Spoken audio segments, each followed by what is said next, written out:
அனைவருக்கும் வணக்கம். இன்றைய பதிவில் எதை கண்டு மயங்க வேண்டும் என்று பார்ப்போமா? சீதையின் வளர்ப்பு தந்தையான ஜனக மகாராஜா ஒரு நாள் இரவு தூங்கிக் கொண்டிருந்தார்.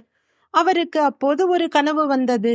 அதில் அவர் ஒரு பிச்சைக்காரனாக மிகவும் சிரமப்படுவது போல் கனவு. கனவில் அவர் மிகவும் துன்பப்பட்டார்.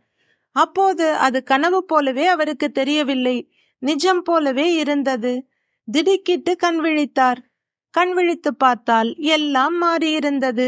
சில வினாடி முன்பு பிச்சைக்காரராக இருந்தவர் இப்போது மன்னனாக இருந்தார். இது தொடர்ந்து பல நாட்களாக நடந்து கொண்டே இருந்தது. அவர் தினசரி இரவு தூங்கும்போது கனவில் பிச்சைக்காரனாகி படாத பாடுபடுவார். தூங்கி எழுந்தால் மன்னனாக சகல சுகபோகங்களுடன் இருப்பார். ஜனகருக்கு ஒரு பெரும் சந்தேகம் உதித்தது. நான் மன்னனாக இருந்து பிச்சைக்காரனாக இருப்பது போல் கனவு கண்டேனா, அல்லது பிச்சைக்காரனாக இருந்து இப்போது மன்னராக இருப்பது போல் கனவு காண்கிறேனா என சந்தேகம் வந்துவிட்டது. மந்திரி, ராஜகுரு என பலரிடம் கேட்டு பார்த்தார். யாருக்கும் பதில் தெரியவில்லை. அந்த சந்தேகம் அவர் மனதை அரித்து கொண்டே இருந்தது. நான் பிச்சைக்காரனா அல்லது மன்னனா என்று அவர் கேள்வி கேட்டுக்கொண்டே இருந்தார்.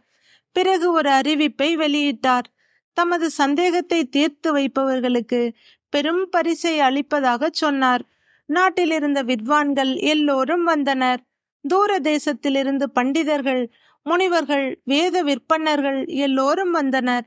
யாராலும் பதில் சொல்ல முடியவில்லை. வெளியூரிலிருந்து விதேக நாட்டுக்கு ஒரு முனிவர் வந்தார்.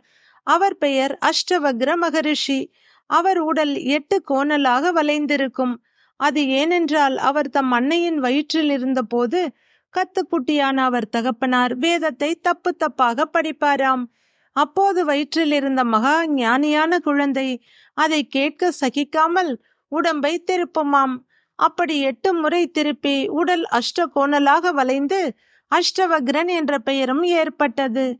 ஜனகரின் கேள்வியை அறிந்த அஷ்டவக்ர மகரிஷி ஜனகரின் அவைக்கு சென்றார். பண்டிதர்களின் பெரும் கூட்டம் அவையில் இருந்தது. யாருக்கும் பதில் தெரியவில்லை. என் கேள்விக்கு பதில் சொல்ல ஆளே இல்லையா? ஜனகர் வேதனையுடன் கேட்டார். நான் சொல்கிறேன் என்றார் அஷ்டவக்ரர். அரசவை முழுக்க அவரை திரும்பி பார்த்தது. அவரை பார்த்த மறு வினாடியே பண்டிதர்கள் சிரிக்க துவங்கிவிட்டனர். குள்ளமாக, கருப்பாக, என் கோணலாக வளைந்த உடலை வைத்துக்கொண்டு ஒருவர் சபைக்கு வந்தால் எப்படி இருக்கும்? அனைவரும் விழுந்து விழுந்து சிரித்தார்கள். சிரிப்பொலி அடங்கும் வரை அஷ்டவக்ரர் மௌனமாக நின்றார். என் கேள்விக்கு பதில் தெரிந்தால் சொல்லுங்கள் என்று ஜனகர் ஆவலுடன் கேட்டார். சொல்கிறேன். அதற்கு முன் சபையில் இருக்கும் தோல் வியாபாரிகளையும் கசாப்பு கடைக்காரர்களையும் வெளியே அனுப்புங்கள் என்றார் அஷ்டவக்ரர். என்ன சொல்கிறீர்கள்? இது பண்டிதர்களின் சபை. இங்கு எந்த கசாப்பு கடைக்காரனும் தோல் வியாபாரியும் இல்லை என்றார் ஜனகர் அதிர்ச்சியுடன். இங்கு பண்டிதன் என யாரும் இல்லை. இங்கிருப்போர் அனைவரும் கசாப்பு கடைக்காரர்களும் தோல் வியாபாரிகளும் தான் என்றார் அஷ்டவக்ரர். சபை முழுக்க கொதித்தெழுந்தது. என்ன திமிர் இந்த குரங்கனுக்கு என்று சப்தமிட்டார் ராஜகுரு. வேதம் கற்ற பண்டிதர்களை இழிவுபடுத்திய இவனை கழுவிலேற்றுங்கள் என்று அனைவரும் கூச்சலிட்டனர். ஏன் அப்படி சொன்னீர்கள் என்று பரிவுடன் கேட்டார் ஜனகர். கற்றறிந்த பண்டிதர்களை கசாப்பு கடைக்காரன் என்று சொல்லலாமா என்று கேட்டார். உரத்த குரலில் அஷ்டவக்ரர் பதில் சொன்னார். ஓ மன்னா, உன் கேள்விக்கு பதில் நான் சொல்கிறேன் என்று சொன்னேன். சபை முழுக்க என்னை பார்த்து சிரித்தது. ஏன் சிரித்தார்கள்? என் குறைவான ஞானத்தை கண்டு சிரித்தார்களா? நான் தவறாக சொன்ன விளக்கத்தை கண்டு சிரித்தார்களா? இல்லையே. இது எதையும் கேட்டும் கண்டும் அவர்கள் சிரிக்கவில்லை. என் உருவத்தை பார்த்து சிரித்தார்கள். என் தோலின் நிறத்தை பார்த்து, என் உடலின் உருவத்தை வைத்து இவர்கள் என்னையும் என் அறிவையும் மதிப்பிட்டார்கள். என் தோலை வைத்து என் மதிப்பை நிர்ணயிக்கும் இவர்கள் தோல் வியாபாரிகள் தானே. தோல் வியாபாரிதான் தோலின் நிறத்தை வைத்து ஆட்டுக்கு விலை நிர்ணயிப்பான். கசாப்பு கடைக்காரன் தான் ஆட்டின் உருவத்தை வைத்து ஆட்டுக்கு மதிப்பு சொல்வான். இவர்களும் என்னை அப்படித்தான் மதிப்பிட்டார்கள். அதனால் தான் இவர்களை தோல் வியாபாரி, கசாப்பு கடைக்காரன் என்றேன். பண்டிதர்கள் இருக்க வேண்டிய சபையில் தோல் வியாபாரிகளுக்கு என்ன வேலை? அதனால் தான் இவர்களை வெளியே போகச் சொன்னேன் என்றார் அஷ்டவக்ரர்.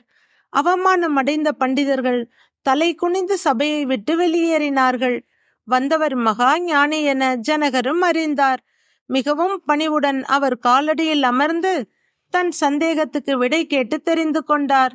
ஜனகரின் சந்தேகம் தீர்த்த மகரிஷியின் விளக்கம்தான் என்ன? தூங்கிய போது கண்டதும் கனவுதான். இப்போது நீ வாழும் வாழ்வும் கனவுதான். உன்னோட ராஜ வாழ்வு, பிச்சைக்கார வாழ்வு ரெண்டுமே உண்மையில்லை. ராஜாவாய் இருக்கிறப்ப சந்தோஷப்படாதே. தூங்குறப்ப அந்த சந்தோஷம் போயிடும். பிச்சைக்காரனாய் இருக்கிறப்ப வருத்தப்படாதே. முழிச்சா அந்த வருத்தமும் போயிடும். ரெண்டு நிலையிலும் ஒரே மாதிரி இருக்க கத்துக்க என்றார். நடப்பது அனைத்தும் நாராயணன் செயல். ஆகவே நமது கடமைகளை விருப்பு வெறுப்பின்றி செய்வோம். பலனை அந்த பரமாத்மாவே வழங்குவான். சர்வம் கிருஷ்ணார்ப்பணம்.